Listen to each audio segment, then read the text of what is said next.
Hello, I'm Bill McBicken, and this video is about changing your password and posting your picture. When you come to MyCC and want to set it up, you only have to do this one time, but it's very important that you make it so that it's usable by you. The password and ID should have been sent to you.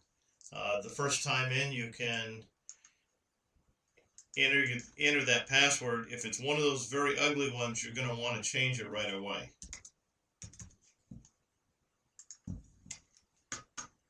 So as a quick orientation, you have tabs across the top. Depending on what you're allowed to work in, you'll have different tabs, and pages going down the side over here. Only courses that are currently going on or going on within a week will show up under quick links. The rest of them show up under your academics, under all my courses. You'll find a portlet for that. So the first time in, you're going to want to change your personal information. And once you change it here, it's changed for all courses and for all the time at your Cambridge College. So you click on Personal Info, and it brings up a section here where you have account information. It should have an email address, and it should be your Cambridge College email address. You'll have password. You type in your old password, and you type in your new password.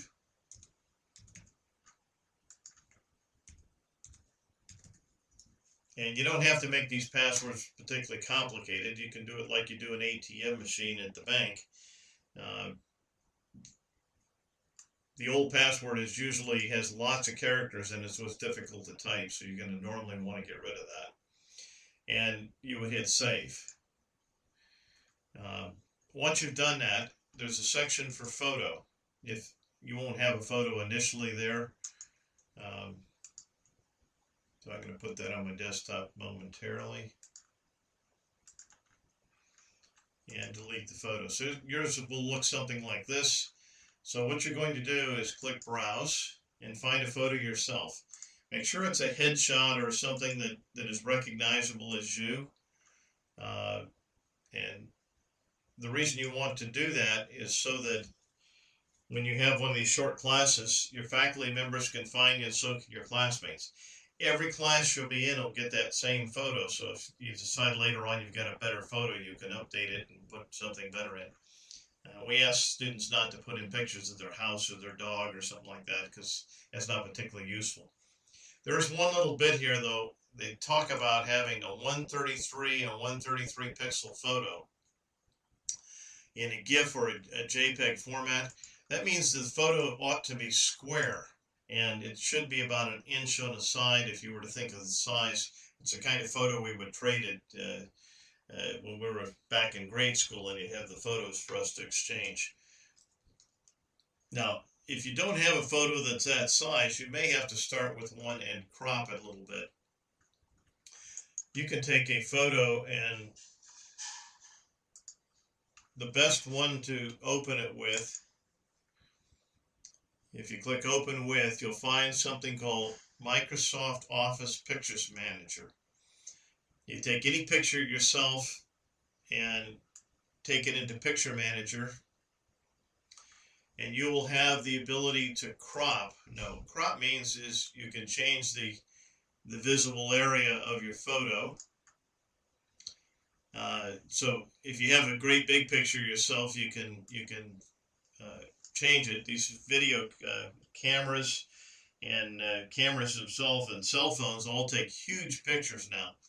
So one of the challenges you have is first make something square. So you notice this over here says it's 133 by 133 pixels.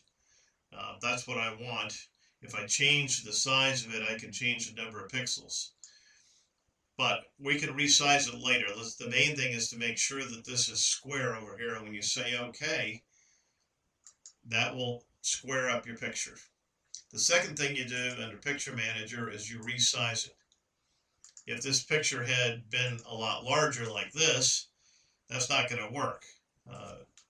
And so we don't want a larger picture, so we basically say we're going to resize it custom width, and we make it 133 by 133. That's actually where I started out. I get back to my picture, I do a file, I save it, and that gives me the picture of the size that I need.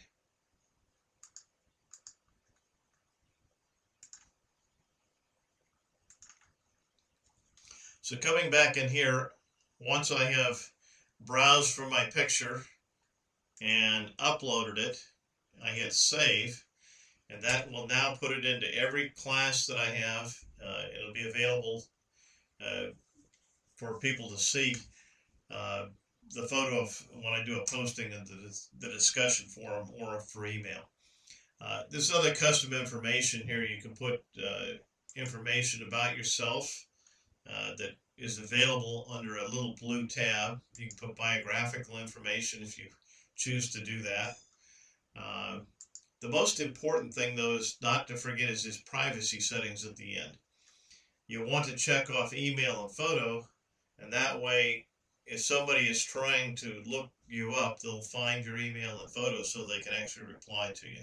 I choose a few more that are not necessarily required by everybody, but that's how I do it. And when you hit submit, it's finished.